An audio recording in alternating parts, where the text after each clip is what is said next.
কূটনৈতিক শিষ্টাচারের সীমা ছাড়িয়ে গিয়েছিল নেতানিয়াহু ও মোদির হাসি, আর সেই হাসি সন্দেহের কারণ সৃষ্টি করেছিল। সেই হাসির পরদিন সকালেই ইরানে হামলা চালায় ইসরায়েল। তেহরান, ইস্পাহান, নাতানজ শহরের বিভিন্ন সামরিক স্থাপনা হামলার শিকার হয়। স্কুল, ধর্মীয় সহ বিভিন্ন স্থাপনা বিধ্বস্ত হওয়ার পাশাপাশি প্রাণ হারায় শিশু, নারী ও সাধারণ মানুষ। এটা সাধারণ কোনো যুদ্ধ নয়। এর মূল খেলাটা শুরু হয়েছিল ২৪ ঘন্টা আগে। কিছুটা পেছন ফিরে দেখা যাক। ভারতীয় প্রধানমন্ত্রী নরেন্দ্র মোদী ২৭ ফেব্রুয়ারি ইসরায়েলে অবতরণ করেন। তিনি একমাত্র রাষ্ট্রপ্রধান যিনি যুদ্ধের আগে আগে চলা উত্তেজনার সময় সেখানে সফরে যান। প্রায় একই সময়ে আফগানিস্তানের সামরিক অভিযান শুরু করে পাকিস্তান। এই দুটো বিষয়ের মধ্যে সম্পর্ক থাকতে পারে বলে কেউ ধারণা করবে না, কিন্তু এই ঘটনা প্রবাহ ভারত ও ইসরায়েলের মধ্যে একটি যোগসূত্র টেনে দেয়। নেতানিয়াহু এবং মোসাদ ভারতকে দুটি জটিল কাজের জন্য অনুরোধ করে। প্রথমত, কৌশলগতভাবে সমুদ্র বন্দরে ঢোকার সুযোগ করে দেয়া, এর পাশাপাশি তাৎক্ষণিকভাবে গোয়েন্দা তথ্য সরবরাহ করা।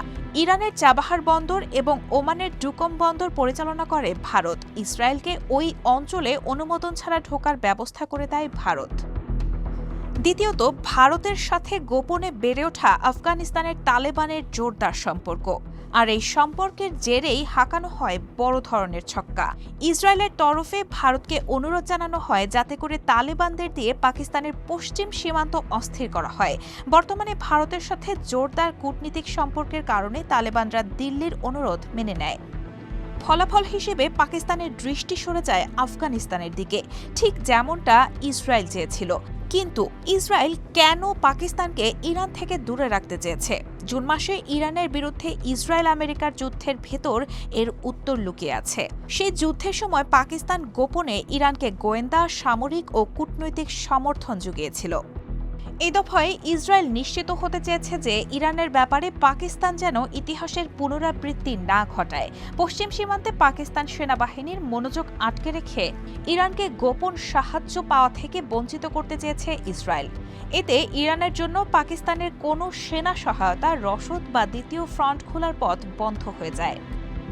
উল্টো ভারতের সাহায্যে ইরানের চাবাহার ও ওমানের ডুকম বন্দরের নিয়ন্ত্রণ নিয়ে ইসরায়েল তার সামরিক সরবরাহের পথ নিরাপদ রাখে। পাকিস্তান যখন তার পশ্চিম সীমান্তে প্রাণঘাতী লড়াইয়ে ব্যস্ত, ইরান তখন তার বিরুদ্ধে চালানো হামলা একলা প্রতিরোধের চেষ্টা করে যায়।